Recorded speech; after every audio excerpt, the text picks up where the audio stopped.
నేను cell phone తీసుకొని ఒక సెల్ఫ్గా ఒక వీడియో తీసుకుంటూ ఉన్నా. ఆ వీడియో తీసుకుంటున్నప్పుడు ఆ వీడియోలో కుర్చీలో కూర్చున్న నా భార్య, ఇద్దరు పిల్లల్ని కూడా వీడియో తీసా. ఆ వీడియో తీసేటప్పుడు వాళ్ళకి తెలియదు నేను ఎందుకు వీడియో తీస్తున్నానా అని. అప్పటికి ఇంటికి కిరాయి ఎలా కట్టాలి, పిల్లల్ని ఎలా చదివించుకోవాలి, ఎలా బతకాలి, రేపు ఎలా గడపాలి అనే ఒక సందేహంలో చిట్ట చివరి రోజుల్లో చిట్ట చివరి క్షణంలో ఉన్నప్పుడు మా ఇంట్లో సెల్ ఫోన్ సిగ్నల్స్ రాని ఒక ఇంట్లో నేను ఉంటున్నప్పుడు ఒక ఫోన్ కాల్ వచ్చింది. మీరు పీపుల్స్ మీడియా ఆఫీస్కి రావాలి అని. మీరు ఎవరిని పిలిచారంటే బీమ్స్ మీరేనా అంటే నేనే అన్నాను. ఆ టైంలో నా సిచ్యువేషన్ ఏంటో తెలుసా?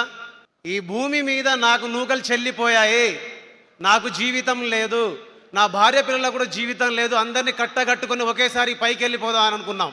అలాంటి సమయంలో ఒక దేవుడి లాగా, ఒక జీసస్ లాగా, ఒక అల్లా లాగా, ఒక రాముడి లాగా, ఒక తిరుపతి వెంకటేశ్వర స్వామి లాగా, మనందరం మొక్కే దేవుడి లాగా ప్రత్యక్షంగా ఒక మనిషి ప్రత్యక్షమై నా కోసం నిలబడితే ఆ నిలబడ్డ వ్యక్తి పేరు, శక్తి పేరు, వ్యవస్థ పేరు రవితేజ సార్.